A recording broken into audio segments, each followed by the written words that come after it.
Hello my dear friends, we are learning the chapter rotational motion. In the previous videos, we obtained the expression for kinetic energy of rotating rigid body. We also obtained the expression for the torque and the angular momentum acting on the rotating rigid body.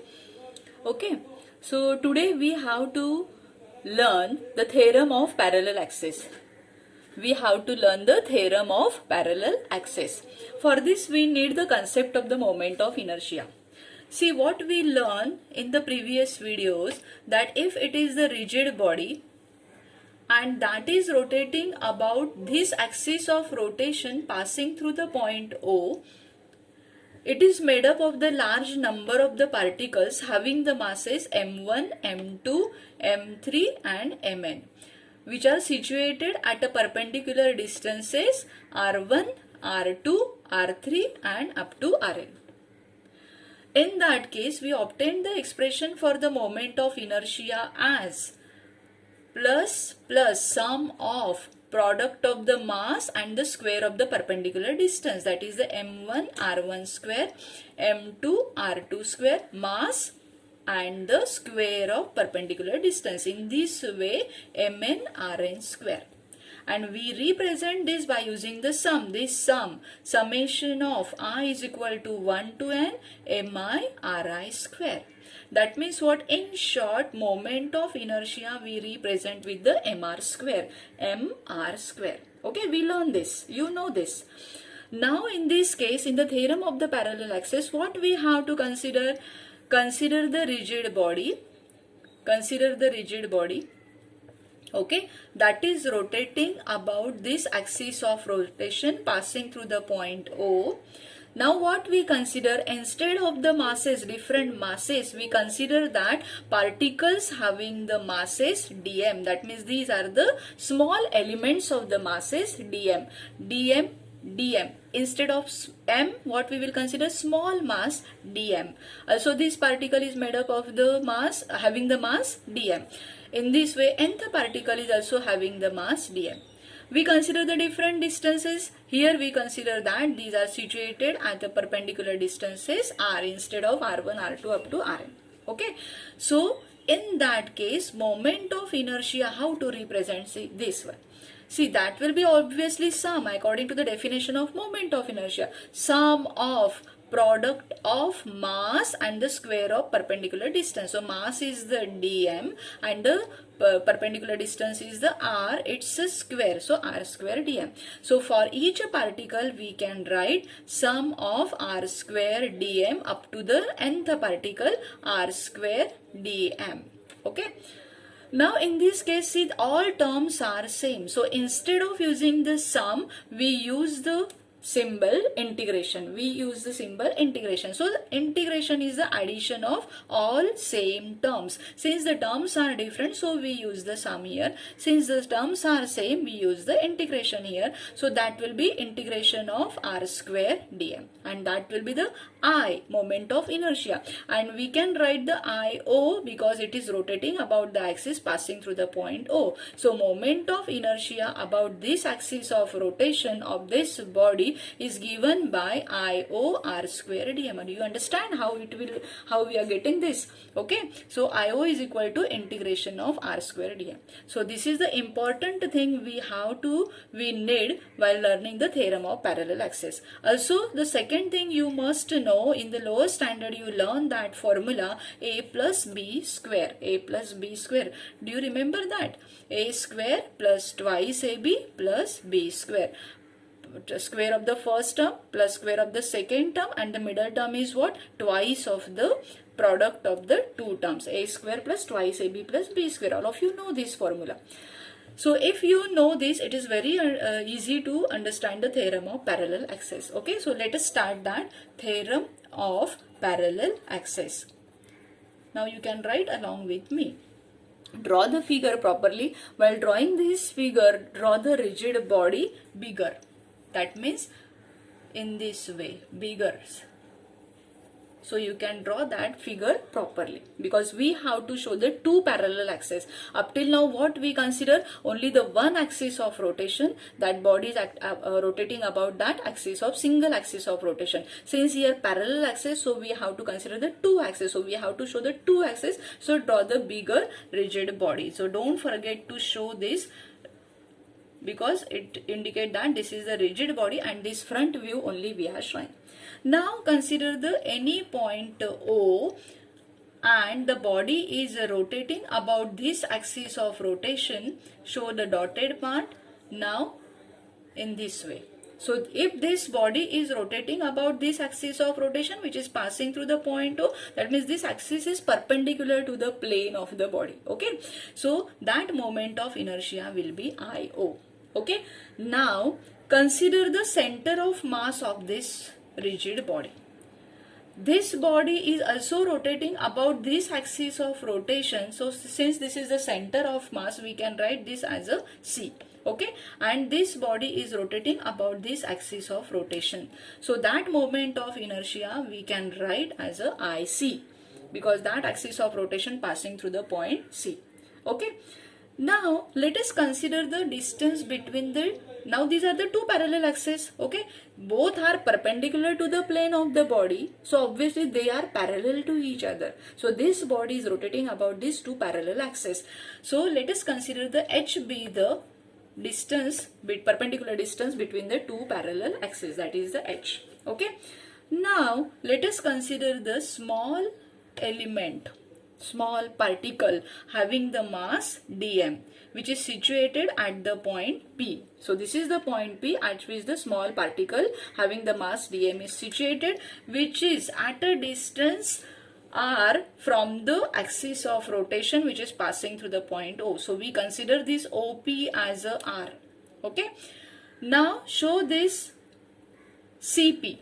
Okay, so this is the perpendicular distance. This is the RO is the perpendicular distance passing through the center of mass. That means this particle is situated at a perpendicular distance RO from this axis of rotation. So R is what? Perpendicular distance from the axis of rotation passing through the O. RO is the C, what we had considered here. O, even we had not considered the RO. We had considered this R and this RO, not the RC and the RO. So remember this one.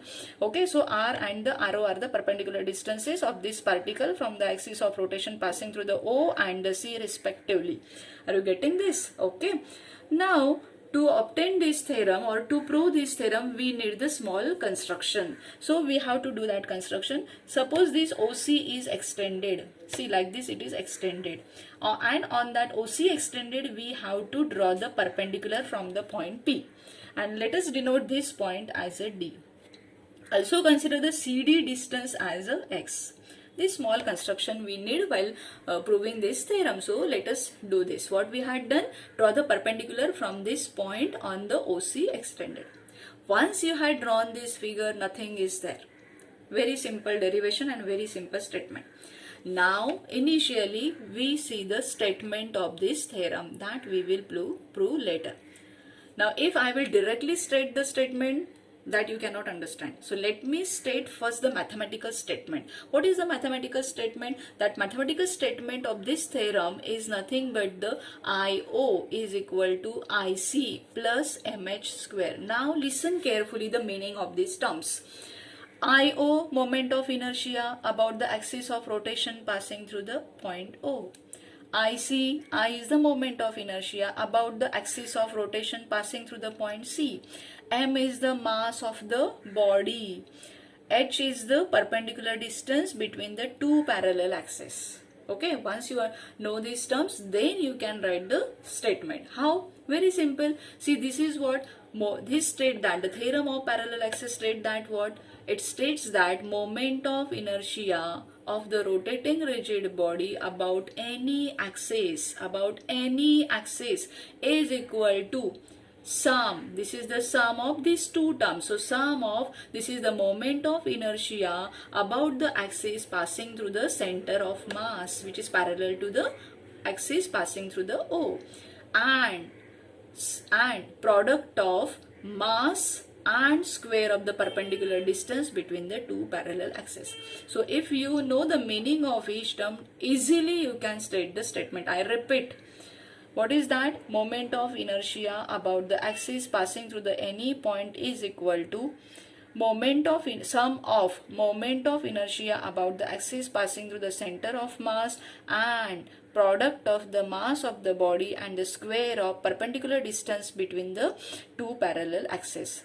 I think no need to by heart. Simply if you know this, you can state. Only you should know the explanation of these terms. So understood the statement? You can write that afterwards. Okay, you can refer the pages 20 and the 21 from our PDF, whatever I have sent to you. Okay, page number 20 and the 21. You can refer that. From those pages you write down that derivation, listen this video, then you can understand. Okay, now we have to write the explanation. Okay, so let us prove this. So for that we need the explanation. So if you know this figure, you can write that. Okay, so consider. Okay, initially we will write m, that is the mass of the rotating rigid body. Okay, then we will consider the point O. What is that point O? It is the point through which the axis of rotation passes. It is any point. So it is the any point. O is the any point through which the axis of rotation is passes, which is perpendicular to the plane of the body. After that you can write about the IO. This you have shown in the figure, no? So explain whatever you have shown in the figure. So IO is the moment of inertia about the axis passing through the point O. Then about the IC you can write, that is a moment of inertia about the axis passing through the center of mass. C we had considered that. Okay, so this explanation you can write. Also we can write the explanation that let. This we have considered. Okay, now in this case what we had considered also, H be the perpendicular distance between the two parallel axes. So perpendicular distances between the two parallel axes. After that you can write the explanation about the x also. X is the CD is equal to x. Also you can write OP is equal to R. You can write OP is equal to R. Also you can write CP is equal to RO. Okay, also you can write about the dm, that is a small element of the mass,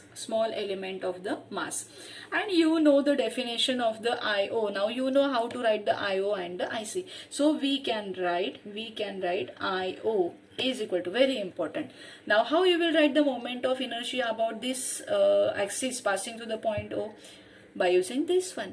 Okay, so this is the integration of, see the distance of this particle is the r square. R is from the axis of rotation, so we can write r square dm. Also we can write r square dm means what? Again r is what we had considered OP square, so we can mention that OP square dm. Very important. Once you can write this, nothing is in the derivation or in the proof. Also we can write the IC. Now tell me how we can write the IC. See this one, about this axis of rotation. So distance is the RO, so RO square, and the mass is the dm. So how we can write RO square dm, and that is nothing but the CP square. So CP square dm. Very important equation we had written. So let us write this equation number as a 1. Okay, now let us start the proof. Okay, now let us consider this triangle OPD. Can you see this right angle triangle OPD? So in triangle OPD, see we can apply the Pythagoras theorem. See this is the hypotenuse and these are the two sides. So what we can write, r square is equal to, see r square, that is the OP square, is equal to OD square, h plus x hai, that is h plus x whole square plus PD, that is the PD square. How we had written this? Hypotenuse square is equal to this side, that is the OD square. OD is nothing but the OC plus CD, and OC is the h, CD is the x. So we had written h plus x square plus PD square. Listen carefully, it's very simple derivation. Okay, now it will be, see h plus x square, so we can apply this formula a plus b square. Okay, so this will be h square plus twice hx plus x square and plus PD square. Okay, and PD square. Now in this case, see that see these terms, okay, x square plus PD square. So if we consider the small right angle triangle CPD, see this CPD also right angle triangle, so that can be written as RO square is equal to x square plus PD square. That means this x square plus PD square we can write. So initially we will write these terms as it is, h square plus twice hx, and from the figure by considering the triangle, in triangle, small triangle now CPD, what we can write, applying the Pythagoras theorem, RO square is equal to x square plus PD square. So x square plus PD square, what we get? RO square. So we can write that as a RO square. So this is R square is equal to h square plus twice hx plus RO square. Now we have to do multiply each term with the dm and integrate that. So multiplying each term with the dm and applying the integration, what we can write? Integration R square multiply by dm. Integration h square dm plus integration twice hx multiply with the dm plus integration RO square dm. Okay, in this way we had written. Now refer the equation number 1. See what R square dm, that is the IO. So we can write R square dm as a IO. Now see h square dm, that can be written as, h is the constant, so we can take outside, and integration of dm means what? All dm's we have to add. So if we add all dm, all small masses of the all small elements, then that will be the mass of the whole body, and we had considered m is the mass of the body. So integration of the dm will be what? Capital M. So this term will become mh square. H is constant, so we had taken outside, okay, and then integration of dm, that is the sum of dm, that will be the mh square. Okay, after that we can write twice hx dm. See this twice h we can take outside. So integration of the x dm, now listen carefully. Integration of the x dm means what? This x is the distance of this point from the center of mass. But if we consider that the whole mass is supposed to be concentrated at the C, then that x will be 0, that distance will be 0. What we had considered, the whole mass, center of mass means what? The whole mass is supposed to be concentrated at the C. So the distance of that mass from this point C, from the axis which is passing through the center of mass, will be 0. So that distance is the 0. So if that this distance x is the 0, this term will become 0. Okay, so we can write, since twice hx dm is equal to 0. How it comes? Understood all of you? Because x is the distance, that x is the distance from where? From the axis of rotation passing through the center of mass, so that distance will be 0. Okay, so here integration of RO square dm, from this equation 1 we can write that RO square dm as a IC. So we get the IC. It is nothing but the statement of the theorem of the parallel axis. Okay, so we can write IO is equal to